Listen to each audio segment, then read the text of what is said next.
What do you know about naval mines? Well, I'm not an expert on naval mines, but I know a lot about naval ordnance and EOD. I know about that quite a bit because of my background. So currently, the stuff they've got obviously is pretty relatively unsophisticated because the U.S. military isn't working on what I would say would be in the mine ordnance department. A lot of the stuff they're doing are on tracking systems, laser guidance systems, and of course, missile defense batteries, that sort of thing. That's the focus of the U.S. government right now. So as far as the mine department, or as far as those kind of ordnance, it's not really something that we're focused on. So the only thing, there's a program I was telling Roy about backstage. It's called Project Orca.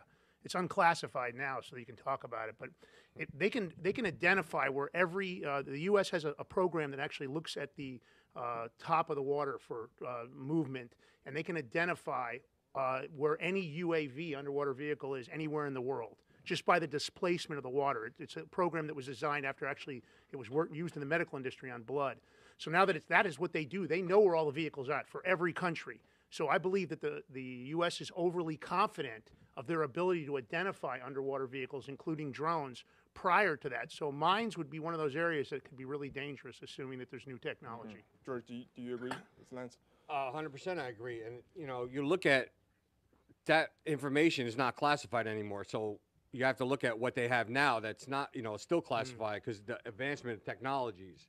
Like I was told that there's mines that can, if a ship pings to look for stuff, it can send a signature where it'll draw the ship in, and then once it sends a signal, that mine will blow up when you don't even need to touch it. That's, within a proximity. So. Yeah, that's kind of like the development because you need to be contacting the vessel to denote it, right? There needs to be like magnetically triggered or something, and then you talk about the acoustic mines. Those are the typical mines, mainstream mines, naval mines we have right now. But we have the intelligence that the CCP has already mastered the technology of a thing called liquid mine, or you can call it oil mine.